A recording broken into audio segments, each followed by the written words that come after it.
Muito bom. Começando a semana muito bem, aprendendo o tema de hoje, gorduras. Gorduras. Vamos começar já com perguntinha do público, doutor Roberto, que eu sei que daqui a pouco tem uma mesa incrível, a gente vai ilustrar de várias formas e eu acho que o assunto vai ficar muito bem esclarecido. Bastante. Vamos Na lá. tela, então, primeira pergunta do público, olha lá. Obrigada, Gabi, um beijo para você. Onde é depositada no corpo a gordura que consumimos? Eu achei essa uma das perguntas mais legais, porque é uma pergunta muito simples, Sim. mas é fantástica. É até né? para as pessoas entenderem que não tem problema a gente comer a gordura, Carol, é mais a quantidade que a gente não pode exagerar, porque a gordura dos alimentos, seja de origem animal ou vegetal, elas são digeridas e absorvidas numa forma chamada ácido graxo, a gente já falou muito aqui. O produto final da digestão de qualquer gordura animal ou vegetal são microscópicas partículas chamadas de ácidos graxos. Tá. O que o corpo faz com esses ácidos graxos? Tem uma imagem que eu pedi para a produção colocar, se possível, agora. Ai, muito olha legal, aí, ó. ó. Tudo bem que eu estou olhando de longe aqui, mas eu vou conseguir falar, tá? O que são os lipídios, Carol? Lipídios são estruturas que nós produzimos dentro do corpo através dos ácidos graxos. Tá? A glicose do carbo também constrói algumas dessas substâncias, tá? Então ali a gente vê triglicerídeo. Triglicerídeo é uma forma de reserva de energia, Carol. Tá. Os ácidos graxos que a gente ingere, parte deles são transformados em reserva de energia. Vai para a gordura corporal, vai para o adipócito, tá? Certo. A gente também constrói as células do corpo todas, a parte externa da célula, que a gente chama de membrana extracelular, é constituída de lipídio. Então, tá ali uma imagem escrito fosfolipídio. O sistema imunológico usa esses ácidos graxos para produzir substâncias que atuam na imunidade, que são as prostaglandinas. Então, eu quis resumir que existem funções dos ácidos graxos dentro do corpo humano. Eles não são ruins para a saúde humana. A gente precisa de um mínimo dos ácidos graxos para sobreviver. Então, eles não fazem mal quando comidos em quantidades corretas, tá? Então, seja animal, seja do reino vegetal, elas não vão te fazer mal quando a gente ingere quantidades corretas. Por isso que a gente precisa de um mínimozinho de gordura na alimentação, a gente vai falar isso lá na mesa daqui a pouquinho. Então a pessoa vai ingerir ali, consumiu a gordura e num primeiro momento ela vai cumprir todas as funções. Sim, exatamente. Como a gente viu na imagem. O problema é o que faz com a sobra. Aí quando cumpriu e não tem mais para onde ir, ela estoca. Ela estoca. E o que faz, até, doutor Roberto, completando um pouco da pergunta, o que faz ela ser estocada, vamos supor, quando a gente fala, tem gente que estoca mais na barriga, tem gente que estoca mais no bumbum, no quadril, tem gente que estoca no braço ou no rosto. O que faz isso? Isso aí é uma questão genética também? É um pouco da genética, da composição corporal individual. Existem tipos físicos diferentes, aqueles que são menorzinhos, mais troncudinhos, tem os longilíneos que são mais compridos. Agora, existe algum fator ambiental, talvez, Carol, que facilite isso que você está falando. Talvez uma alimentação muito rica em açúcares, em refinados, essa carga de glicose alta que vem do carbo faz a gente liberar mais insulina. A insulina tende a depositar a gordura, quando em grande quantidade, na região mais abdominal. Entendi. Né? Então, talvez isso seja um fator... E aí não é só a gordura? Talvez não só a gordura. Não só a gordura. Não só a gordura. Tá aí. Vamos para a próxima pergunta na tela, quem escreveu pra gente. Obrigada, Sandra, um beijo. Posso fazer os alimentos sem colocar nenhuma gordura? Isso seria bom ou ruim para o meu corpo? É uma questão interessante, porque a gente sabe que proteína animal, por exemplo, sempre vai vir com alguma gordura, né? Sim, ela sempre... E, na verdade, a gordura, Carol, que o ser humano começou a usar a gordura para refogar, para cozinhar, porque ela cumpre uma função também de envolver o alimento, evitar que o calor concentre muito diretamente no alimento, senão ele queimaria. Então, se usa o óleo ou a gordura até para trazer essa camada protetora, seja no arroz, no feijão, tá? Para poder não deixar tostar demais o grão. Entendi. Então, ele tem uma função na culinária, na gastronomia, e algumas vitaminas, elas só absorvem através da gordura. Então, se você colocar um pouquinho de gordura no prato para fazer um refogado, as vitaminas A, D, E e K precisam dessa gordura para poder ser absorvida. Entendi. Então, ela tem uma função nutricional e tem uma função gastronômica. Então, acho que é desnecessário cozinhar sem gordura. Talvez só o volume. É vai a falar quantidade, de quantidade. que é o que a gente vai falar daqui a pouquinho. Tem uma mesa bem legal nos esperando. Aproveitem, mandem perguntas, que as perguntas que vão chegando ao vivo a gente também vai colocar. Próxima pergunta do público na tela. Obrigada, Cláudia, um beijo para você. Ainda existe o conceito de gordura boa e gordura ruim? Vamos lá para a mesa, doutor Roberto? Vamos lá. Poxa vida, gordura boa e gordura ruim. Isso aí é bem polêmico, Carol. Está caindo um pouquinho o conceito de boa ou ruim. O que a medicina entendeu, assim, a gordura verdadeira, aquela que vem do alimento, seja do animal, seja do reino vegetal, na sua forma não modificada, ela não vai fazer mal à saúde porque ela cumpre várias funções. Acabamos de falar sobre isso, tá? O problema é aquela gordura que foi modificada. Então, por exemplo, a gordura hidrogenada, ela é um óleo que se hidrogena e vira uma pasta, que virou a margarina, virou um monte de produtos da indústria alimentícia. Isso não é, o corpo humano não sabe o que fazer com esse ácido graxo, ele não cumpre funções. Tá? Então, eu acho que gordura ruim eu classificaria hoje como a hidrogenada.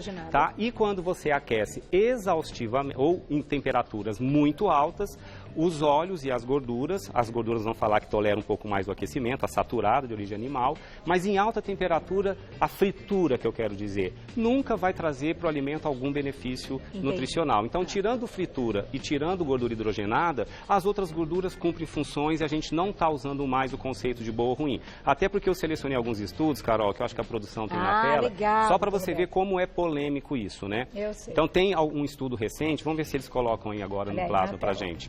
A gente sempre demonizou muito a gordura animal, não é, Carol? A gordura saturada de origem animal, porque ela tem colesterol, ela é rica em colesterol, ela tem algumas substâncias chamadas pró-inflamatórias. Então a gente ficou um tempo preocupado. Bom, gordura saturada pode trazer problemas para o meu coração. Isso realmente tem começado a chamar atenção. Teve um estudo publicado recente agora que foram 18 países onde esse estudo ocorreu. Foi um estudo que durou mais ou menos 8, 9 anos, desde jovens adultos de 18, 24 anos até quase 70 anos. E o que chamou a atenção nesse estudo é que, terminado o estudo, a população média, né, olhando todo esse grupo de 18 países, quem comeu mais gordura saturada não teve tanto mais doença cardíaca, Carol. Inclusive, teve menos AVC. Tudo bem que a gente discute isso em congressos, é um pouco polêmico, vamos ver o desenho do estudo, se foi bem feito ou não. Então, a gente fica meio... você sabe a responsabilidade de falar isso... Mas o que outros estudos falaram, né? Esse é mostrando, gordura saturada não tem correlação com doença cardíaca, mas alguns estudos recentes, publicados recentes, mostraram uma correlação de muita gordura saturada com mais câncer. Com mais câncer de mama, com mais câncer de próstata em homens, com alteração da microbiota intestinal e mais câncer intestinal. Então, você escapa de um lado querendo aliviar, mas o excesso traz problemas em outro. Então, a gente vai falar muito de excesso não é legal. Equilíbrio, né? Mas comer gordura saturada também não vai fazer mal à saúde se comermos em quantidade correta. Então, isso está caindo por terra. Ruim, boa, é mais fritura e gordura hidrogenada que não é legal. Que é essa daqui, né? A hidrogenada é a margarina. A margarina, então, gente, isso aqui... Isso. E se usa muito na panificação, né? Se usa muito na panificação, em chantilly, em bolinhos. Naqueles biscoitos recheados também. Doutor Roberto, na verdade, eu acho interessante até a gente comentar, antes de falar da próxima pergunta e falar dessas gorduras, eu estou lendo um livro sobre isso que conta exatamente essa pesquisa. E o que chamou muita atenção, e o que me faz, assim, eu penso como paciente, né? A gordura, eu durante muito tempo não fazia as pazes com a gordura. Eu também sempre tive um certo receio. E quando eu descobri que a gordura, ela dá saciedade, e essa saciedade, ela chega num limite, você não consegue comer mais. Então, ela acaba sendo uma escolha inteligente. A fibra aumenta a saciedade, a gordura e a proteína. Então, você consegue ter um prato completo, que você vai saciar, você não vai ter fome o tempo todo, então você não vai ficar comendo mais. Enfim, então é uma questão, né? Daqui a pouquinho a gente fala sobre isso, só quis colocar, que eu acho que podem chegar perguntas nesse sentido. Vamos lá, próxima perguntinha do público na tela. Vamos lá? Foi. Maria Aparecida, obrigada, um beijo pra você. Qual seria o melhor preparo dos alimentos? Gordura de porco ou óleo? Então vamos lá, Carol. Eu trouxe aqui, Carol, do lado aqui direito, quem está vendo na tela esquerda nossa aqui, a gordura saturada lá na frente. A gordura saturada é de origem animal, com exceção do coco, que eu já vou mostrar, que é de origem vegetal. Mas qual a vantagem da gordura saturada? Ela tolera um aquecimento maior sem mudar muito a sua característica. Então, se você vai fazer uma cocção que vai aquecer demais, que vai ficar muito tempo no fogo, em fogo alto, por incrível que pareça, a banha de porco seria mais interessante. Porque ela vai tolerar uma quantidade maior de aquecimento. Isso com os óleos vegetais já não ocorre. Os óleos vegetais não toleram tanto aquecimento, por exemplo, uma fritura, né, para uma cocção que vai durar mais tempo em fogo alto, elas mudam a característica e se oxidam, isso não é legal. Então, para fazer uma cocção de alta temperatura, eu ficaria com a banha de porco em quantidades que eu vou mostrar que não sejam exageradas, tá? Tá, é tipo passar no fundo da panela. Isso, agora, isso, quando a gente vai fazer só uma cocção rápida, que não vai ferver, que não vai aquecer por muito tempo, eu ficaria com um azeite. Tá. Sem problema nenhum, porque eu acho um óleo saudável, desde que não aqueça muito, sem problema nenhum. Tá? E o óleo de coco, que hoje é... Também, ele por ter gordura saturada, você vê que os alimentos ricos em gordura saturada, Carol, a gordura ela solidifica, ela fica sólida no alimento, né? Aqui a banha de porco, a manteiga, o óleo de coco, se aquecer, ele derrete. Ele vai ficando mais líquido, né? Fica mais óleo, né? Queijos amarelos, os lácteos, aqui as carnes, todos são fontes de gordura saturada. O óleo de coco, por ter gordura saturada, tolera um pouquinho mais o aquecimento. Tá, mas para preparações mais doces, Carol, que a gente usa. Senão ele fica com gosto, né? residual. Tem algumas empresas lançando sem esse gostinho do coco. E é uma boa opção para cocção, uma boa opção. Próxima perguntinha, olha lá. Já falar de quantidades, hein? Que isso é bem importante. Quase foi. Fran, obrigada, um beijo. Se fala muito que o óleo de coco faz mal porque possui gordura saturada, mas a banha de porco também possui esse tipo de gordura. Então, qual a diferença dos dois? Óleo de coco é o vilão ou não? Agora eu acho um momento legal para a gente falar de quantidades, doutor Roberto. Beleza. Eu trouxe as colheres para a gente mostrar, exatamente, né? Carol. Acho que o que fica nessa pauta como para todo mundo em casa é entender que entre remédio e veneno é dose, tá? Eu falo isso sempre, vou continuar falando. Tá? Qual que é o recomendado? A medicina sugere que pelo menos 25% no mínimo, média é que 30% que você vai comer em calorias venha da gordura. Tá? Isso pode ser aumentado, se eu diminuir carboidrato, eu posso aumentar um pouco a gordura. Há algumas dietas cetogênicas, da proteína, às vezes a gordura chega até 60%, tá? Mas eu acho prudente de 30% a no máximo 50%, tá? Então, como é que a medicina sempre se baseia num plano alimentar de 2.000 calorias, Carol? Quem está fazendo dieta para emagrecer é uma quantidade menor. Eu vou falar para uma dieta de 2.000 calorias, que é o padrão da nutrição. Então, 30% disso são 600 calorias, tá? O que a medicina sugere? Que se divida 1/3 para cada uma delas. Existe a saturada, existe a poliinsaturada, nós vamos falar as fontes, e existe a monoinsaturada, que fique 10% para cada uma delas. Isso vai dar mais ou menos 200 calorias para cada uma delas, Carol. Entendi. O que eu fiz? Dividi vários exemplos de 50 calorias. Tá? Aí você monte como você achar melhor. Eu posso 4 porções dessa, posso 4 porções da poli e posso 4 porções da mono. Em 2.000 calorias. Em 2.000 calorias, que fique claro isso, Carol. Quem está fazendo dieta normalmente é um pouco menos. Um pouco menos, aí você tem que conversar com o seu médico, seu nutricionista, para reajustar um pouco menos. Tá legal? Isso é de um modo geral. Agora, doutor Roberto, todas elas, tirando a hidrogenada, como você falou, e a fritura, tal, que você também acaba tirando aí propriedades e tal, porque atingiu alta temperatura, todas elas vão cumprir aquilo que a gente viu de trabalho no nosso corpo. Perfeito. Então, o óleo de coco cumpre a mesma função que essa, que cumpre a mesma função que a gordura vinda deste grupo. Sim, todos eles cumprem funções. Gordura. Isso. O que muda é a estrutura química deles e o que o corpo faz com eles. A estrutura química deles é um pouquinho diferente. Tem vários tipos de ácidos graxos com estruturas químicas diferentes, todos cumprindo funções metabólicas específicas. Por isso é importante colocar um pouco de cada. Isso, porque se você fica só com uma e não coloca outras, algumas funções não vão ser cumpridas. Entendi. Tá? E isso acaba sendo ruim para a saúde, não é muito legal. Então vamos lá, vamos pegar a primeira saturada, Carol. Cada exemplo que eu citar equivale a 50 calorias, tá? Ok. E você pode até 200 calorias. Leite integral, um copo de 250 ml, tá? 50 calorias em gordura, tá, gente? Não total, porque aqui tem o carbo, tem a proteína, tá? Para quem é nutricionista não ficar achando que eu estou errando. Carnes de um modo geral, seja bife, seja frango, uma porção de no máximo 50 gramas, Carol, é bem pouquinho. É metade da palma da mão. Tá? Se for escolher alguma carne. Quanto menos gordurosa o corte, melhor. Menos picanha e mais patinho, tá? Se for queijo amarelo, eu trouxe aqui vários, tem um prato, tá? 2 fatias finas, equivale a 50 calorias. Trouxe aqui o bacon equivaleria a uma fatia fina. Uma fatia fina é uma fatia metade de um dedinho, assim, em termos de espessura, tá? Mais ou menos, dá mais ou menos uns 40 gramas. Um ovo também, que é fonte de gordura saturada. Óleo de coco de origem vegetal, né, que é a exceção, não está no reino animal. 1 colher de sobremesa. Tem 50 calorias. Manteiga, 1 colher de chá. cheia, tá? Menorzinha. E banha de porco, uma colher de sobremesa rasa. Tá. Quer dizer, eu posso escolher 4 disso. Cumprir minha gordura saturada no dia. 2.000. Quem faz um pouco Isso, menos, tem que ser escolhe menos. A gente dá numa boa, hein? Pega 2/3 disso, vai, divide em... Doutor Roberto, tem uma pergunta importante para te fazer nesse momento, que a gente comentou agora. O lance da pirâmide, de como é distribuído aí esses nutrientes, macronutrientes, né? Porque a gordura é um macro, né? Ao longo do dia e tal. Quando começaram aí estudos e tal, e o low carb, o estilo de vida, de diminuir carboidrato, que você já falou algumas vezes aqui, começou a ganhar um espaço e mais estudos, é como se aquela pirâmide fosse um pouco invertida.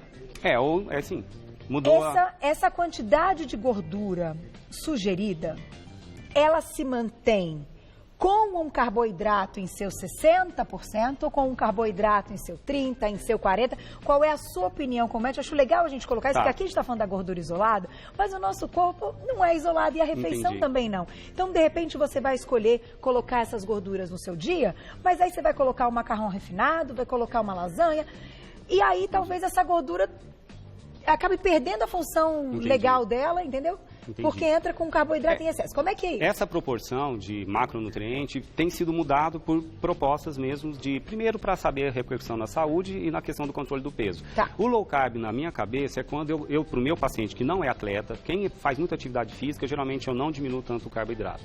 Tem carboidrato bom e ruim, a gente já falou. Carboidratos bons eu mantenho. Eu deixo em até 20%. Aí eu tenho 80% para comer de outra forma. Eu geralmente mantenho 30% de proteína e aumento em até 50% a gordura. Só que eu vou escolher as gorduras que os estudos mostram mais benefícios, que não tem correlação com patologia. A saturada não tem correlação com doença cardíaca, ou teoricamente os estudos estão tentando mostrar isso, mas aumenta o risco de câncer. Então não posso dizer, tira carbo, o resto pode, que me preocupa, eu falo isso, porque senão fica parecendo que eu posso me entupir de bacon, de banha de porco, de picanha, porque eu cortei o açúcar e a farinha branca. Não é assim. Não é assim. Pode a quantidade que eu disse. Tá? Converse com o seu médico, seu nutricionista, ele te diz a quantidade correta, tá? A gordura poliinsaturada, ela tem correlação com doenças quando em excesso, porque ela se oxida. Por isso que a gente limita em até 10%. A gordura poliinsaturada ruim, ela estaria na margarina, que eu não acho muito saudável, tá? Mas a poliinsaturada está nas oleaginosas, tá? Os óleos vegetais hoje eu tenho evitado também, eu tenho usado mais o azeite, que eu vou falar da monoinsaturada, que é mais interessante, porque elas se oxidam, é transparente, a luz bate, oxida, a indústria usa um pouquinho de gordura hidrogenada para ficar mais tempo na prateleira, então hoje eu não considero mais interessante, em casa eu uso o azeite. É um produto alimentício. É um produto alimentício. O peixe é rico em gordura poliinsaturada, ômega 3, então a gente fala tanto de ômega 3, ômega 6, eles são benéficos à saúde, então a quantidade se for usar um óleo que eu não recomendaria, no máximo uma colher de sopa. Tá? Para 50 calorias, tá? Peixe, uma poça de até 100 gramas, eles podem ser um pouquinho maior, tá? Teria 50 calorias de poliinsaturada. Castanhas, nozes, amêndoas, até 4 porções ou um fundinho de mão, tá? Tem mais ou menos 50 calorias. Eu ficaria com peixe, um peixe um pouco maior e umas oleaginosas para cumprir a minha poliinsaturada. À tarde, uma delícia, né? De lanchinho assim. E a monoinsaturada que está desse lado, até hoje, nenhum estudo conseguiu correlacionar a monoinsaturada com doença. Olha só. Pelo contrário, eles trazem grandes benefícios à saúde, elevam o colesterol bom, tem efeito protetor do coração. Onde estão a monoinsaturada? Azeite. Extra virgem, abacate, bonitão. As sementes, eu trouxe aqui gergelim, linhaça e chia, e o amendoim. São boas fontes de gordura monoinsaturada. A chia também é... A chia também. É gordura, olha que interessante, ela vira lá... As sementes têm gordura, Carol, de um modo geral. Azeite, uma colher de sopa, tem mais ou menos 50 calorias. Abacate, uma colher de sopa. As sementes todas, uma colher de sopa, as que eu citei. E amendoim, uma colher de sobremesa cheia. Todas elas têm 50 calorias. 4 dessa, 4 dessa e 4 dessa. 4 de cada uma fica para 2.000 calorias. Para menos, converse com o seu médico, com o seu nutricionista. E faça o teste. A gordura é sacietógena. Sacietógena. Essa palavra é interessante. Eu fiquei só não use fritura e não use gordura hidrogenada. Pronto. O resto, tranquilo. Com equilíbrio e bom senso. Ai, com uma vontade de dar um saborzinho, né, ali da banha. Sem problema nenhum. Passa ali bonitinho. O problema é a quantidade só. É isso aí, libera aquele aroma, que o aroma é gostoso também. Muito, muito. E é palatável, capriche mais nessa então, né? Isso. Se essa aqui não tem relação com nenhuma doença. É o que eu faço, eu aumento mais essa quando diminuo o carboidrato, às custas mais da mono. Ah, tá aí. A cetogênica hoje se faz isso. Eles preferem mais a mono do que muita Do que saturada. anteriormente, que era o lance de picanha à vontade, né? É dia da doutor Roberto? proteína. Tira carbo, o resto pode. Aí todo mundo vai para essa que é uma delícia. E não pode ser. A cetogênica a gente já pede para ficar mais nessa aqui. Doutor Roberto.